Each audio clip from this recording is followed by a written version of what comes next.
આજે અમે તમારી સાથે એવા 5 શેર વિશે વાત કરીશું કે જેમાં 5 વર્ષ પહેલાં જો કોઈ રોકાણકારે એની અંદર 1 લાખ રૂપિયાનું રોકાણ કરેલું હોય તો આજે એ 5 શેરોની અંદર એ રોકાણકાર કરોડપતિ થઈ ગયા છે।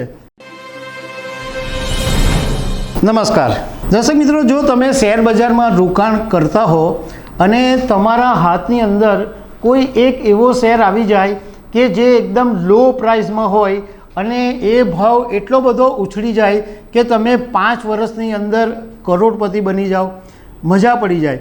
બધા જ લોકોને આવી મનમાં તો ઈચ્છા હોય જ છે કે આપણે કેવી રીતના કરોડપતિ બની જાય, પરંતુ પૈસા કમાવવાનું બધાના નસીબની અંદર હોતું નથી। કોઈક એવા હોય છે કે જેમને લોટરી લાગી જતી હોય છે।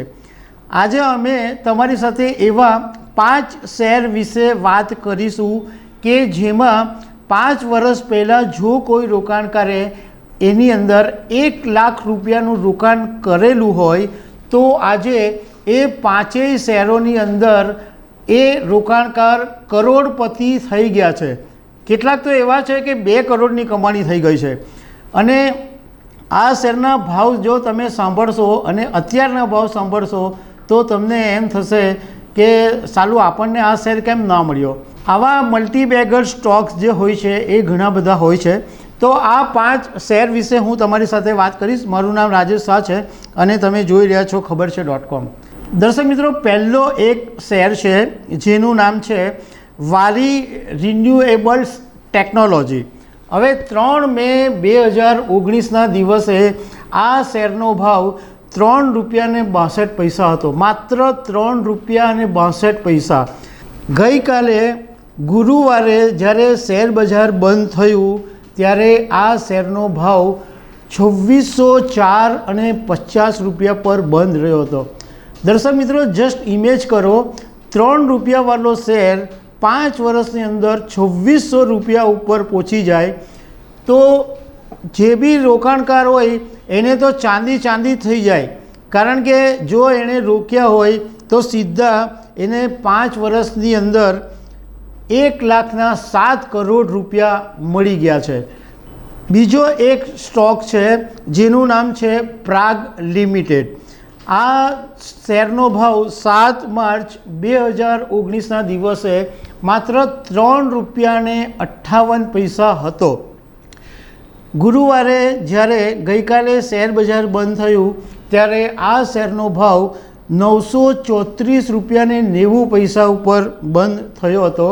મતલબમાં જે રોકાણકારોએ 5 વર્ષ પહેલાં 1 લાખ રૂપિયા આ પ્રાઇવેટ લિમિટેડની અંદર રોક્યા હોય એને આજે 2.61 કરોડ રૂપિયા મળે છે। ત્રીજો એક શેર છે WS ઇન્ડસ્ટ્રીઝ।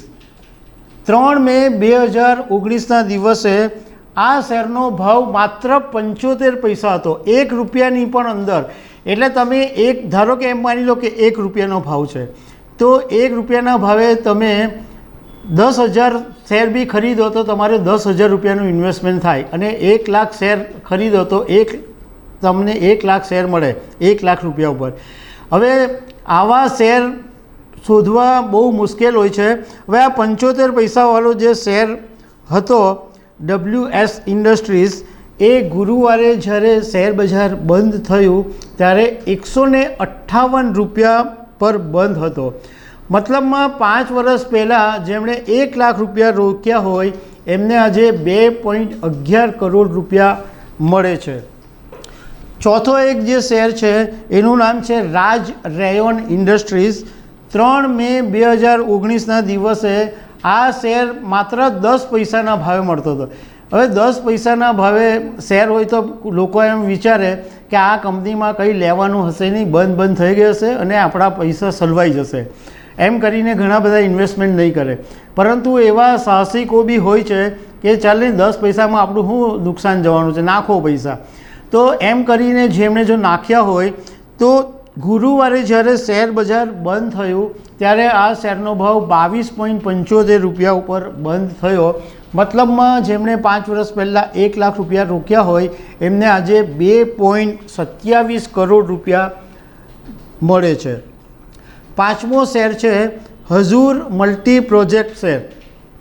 3 મે 2019 1.48 રૂપિયાનો ખાલી ભાવ હતો। ગુરુવારે જ્યારે શેર બજાર બંધ થયું ત્યારે આ શેરનો ભાવ 380 રૂપિયા પર બંધ હતો। મતલબમાં 5 વર્ષ પહેલાં જેમણે 1 લાખ રૂપિયા રોક્યા હોય એમને આજે 2.56 કરોડ રૂપિયા મળે છે। દર્શક મિત્રો, શેર બજારના જાણકારો ઘણીવાર એવી સલાહ આપતા હોય છે કે રોકાણકારોએ ઓલવેઝ એકદમ જે સ્ટાન્ડર્ડ કંપની હોય, જેને શેર બજારની ભાષામાં લગડી કંપની હોય, એવી જ કંપનીઓમાં રોકાણ કરવું જોઈએ, જે ખાસ કરીને BSE 30ના જે ઇન્ડેક્સમાં જે સમાવેશ છે એવી બધી સ્ટાન્ડર્ડ કંપનીઓની અંદર ઇન્વેસ્ટમેન્ટ કરવું જોઈએ। અને જે લો પ્રાઇસના શેરોમાં રોકાણકારોએ દૂર રહેવું જોઈએ એવું ઘણીવાર સલાહ આપતા હોય છે। એનું કારણ એવું હોય છે કે લો પ્રાઇસના શેરો ડિલિસ્ટ થઈ જાય અથવા કંપની બંધ થઈ જાય તો એ તમારા ગળાની અંદર ઘંટ તરીકે ભેરવાઈ જાય, એટલે તમને નુકસાન જાય।